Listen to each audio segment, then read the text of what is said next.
What is up, RotoBallers? Welcome back. I'm Pierre, the Roto Chef, here to give you some wide receivers that I like and don't for week 10. Talk about some must starts and sits. They're the obvious wide receiver one types that you're going to have plugged in no matter what, and you know who they are. So I'm going to talk about some of those flex options. Maybe your third receiver, you're not sure who to put in there. I'll tell you who I like based on matchups and some guys that you might normally start that you just shouldn't be this week. So let's get into it. Now, Adam Thielen is somebody who is normally kind of a set and forget wide receiver two, one of the top scoring receivers last year. Hasn't been quite as productive this year, but also coming off a really low scoring fantasy game, at least in terms of yardage. Only 8 yards with 2 receptions, but he did find the end zone for a third straight game. And a lot of people thought, well, the one thing he's not going to do this year is score as many touchdowns, right? He can't possibly keep getting in the end zone, and he has. Now the yardage hasn't been as good. The Vikings are not quite rolling offensively like they were last year. It's a lot of questions about Kirk Cousins as usual. Of course, Mike Zimmer is on the hot seat again, but all that aside, this is still a solid offense. And Thielen, yeah, coming off a down game, you want to downgrade him. You want to say, oh, there's something wrong. There's nothing wrong. He's still clearly the wide receiver two there, almost a 1B to the 1A of Justin Jefferson. And this is somebody who's actually doing really well lately. You know, it was a down game, but before that, besides the touchdowns, he was still getting plenty of yardage, plenty of targets. And in fact, over the past 4 weeks, he's fourth among all wide receivers in expected points. Some research done by Hayden Winks of Underdog. So you might be able to check out that at some point if you check out the Underblog. But anyways, Hayden Winks did find out that of all expected points for half PPR leagues, Adam Thielen is a guy who was way up there for the last 4 weeks. You know, we talk about season long stats, and this is something that we kind of have to start fading because, you know, week one was a long time ago at this point. We look at what's happened lately, and Thielen, forget just last game, he has still been very involved and he will still be involved. Now, you talk about the Chargers defensively, one of the best defenses at holding wide receivers. I get that. But again, that's season long. The last couple of weeks faltered a little bit, having some issues on in the secondary as far as injuries. Santi Samuel in the concussion protocol, Michael Davis with a hamstring. They've been a little bit banged up. So I think that they will be fine passing the ball, Vikings that is. Thielen is a guy you have to keep in there and don't worry too much about one down week yardage wise. All right, now here's a surprising name. That's Tyler Johnson of Tampa Bay. Why is he a must start? Well, you might have heard Antonio Brown, he did shed the walking boot, but doesn't look like he will be fully ready if he even plays at all this coming week. Gronk doesn't look like he's practicing, probably not back yet either. They're not going to rush him back. And now Chris Godwin has cropped up with an injury, a foot injury, and it's always concerning when it wasn't an in-game injury last week, but something new that just happened in practice. So it is possible that the wide receiver core for Tampa Bay heading into week 10 is Mike Evans and then Tyler Johnson. Now, we don't know. Always you have to monitor, late week reports and, of course, game time decisions. But if Tyler Johnson is the only guy behind Evans, I mean, yeah, he's got to be a must start because Tom Brady throwing to him and going against Washington, one of the still worst secondaries in the league. There's a great opportunity for him to produce.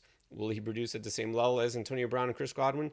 Probably not, but you don't need him to do that because this is a guy you're just throwing in your flex spot. So again, even if just one of those guys is out, if it's still just Antonio Brown and Tyler Johnson is playing against the secondary, I still think he's a strong start. So that's why I'm putting him as a must start.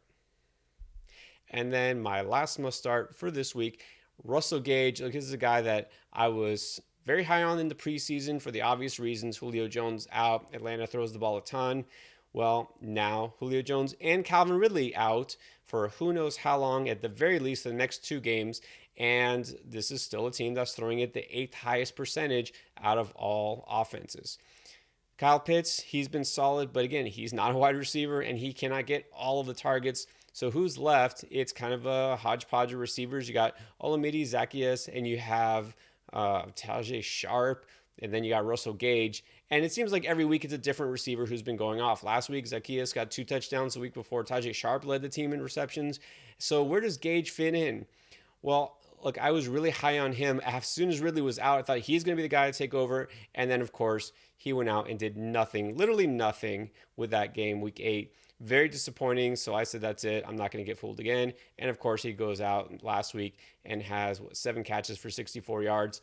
So looking like he's involved again. We're getting word now that 2 weeks ago he was kind of banged up. And so that's why he wasn't involved, because the week before he was also involved. So going to kind of hesitantly roll out with him again. I do think, just like I thought in the preseason, he is going to be probably the highest targeted wide receiver on this team that does pass the ball a lot. And going against Dallas, they're going to probably need to pass the ball a lot again. And that secondary we've seen has been exposed a little bit lately. Trevon Diggs was amazing the first few weeks, led the league in interceptions.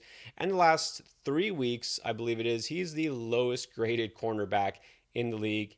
Taking too many chances, obviously offensive coordinators are figuring out how to attack him. If you're aggressive enough and you don't let him jump the route, he can be exposed, and he has been. So anyways, Russell Gage has a great opportunity to shine this week. Not necessarily the highest of ceilings, but I do feel like he'll get enough targets that in PPR leagues, he's somebody that you should go with. You should not go anymore with DJ Moore. And this sounds kind of odd. Some people think, well, Sam Darnold being out on IR, that might be a good thing, because you've seen the stats. He's one of the historically worst quarterbacks over this last stretch of games. And so after week 3, it's just he turned to dust. It's just the old Sam Darnold return. And there's no disputing that. He's been terrible. But here's the problem, is that the backup might actually be worse. And that's PJ Walker, who I had high hopes for coming off the XFL, where he was going to be the league MVP. And he's got the arm talent. He can run a little bit. He's just been terrible in the NFL. He has. There's no sugarcoating it. In the brief time that he's appeared in the NFL for the Carolina Panthers this year and a little bit of last year, he has 1 touchdown and 5 interceptions, 49.6% completion percentage. That's not getting done. And then we saw him appear this year. Again, it's not good. It's just not. Okay, so when you have a bad quarterback and then you have an offense that is just down the last few weeks, they just haven't got anything going in the passing game. Moore, you know what? He's a great, talented player, but there's only so many wide receivers that can be completely quarterback proof. Even Allen Robinson this year, we've seen that he just couldn't do it with that passing game. So DJ Moore, I think we have to fade him at this point. And also a bad matchup at Arizona. Arizona has only allowed 20 or more points to an opposing team twice all year. They haven't allowed a 300-yard passer. What do you think is going to happen when PJ Walker takes the field? I think it's going to be a really low-scoring game for Carolina. This defense is for real, and I don't see much hope for Moore or any other receiver to have a good game. So, yeah, I can rightfully sit Moore. You look at this is the point where you might want to actually try to field offers for him. It's more of a sell low than a sell high, but at this point, he's just not necessarily going to be worth starting each week. And I don't feel like Jarvis Landry is either. And again, I'm talking more long-term even here, not just this week. But this week also not a great matchup against New England. This is a team that wants to slow things down. They have a pretty good secondary, not to the degree that they did last year, but still a solid defense and a passing game that has just very little juice. Thought Odell Beckham being gone officially might make Landry a little bit more interesting. It didn't. He actually did worse because, again, this team just doesn't want to pass the ball and put too much into Baker Mayfield's hands. He's kind of that front runner where against these bad secondaries, he might make a big play and look good once in a while.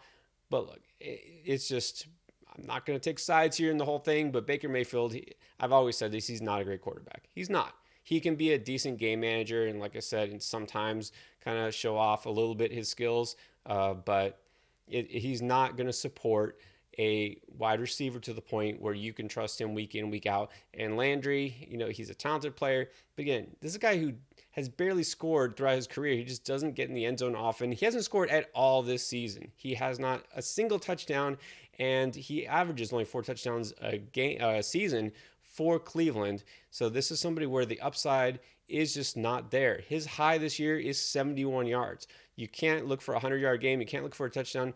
Why are you putting him out there? Okay, so I'm fading Landry this year and pretty much the rest of the season as well. All right, don't fade us. We're here every week to help you win. So again, check out RotoBaller, latest updates and news and rankings always fresh up for you. So keep it locked here.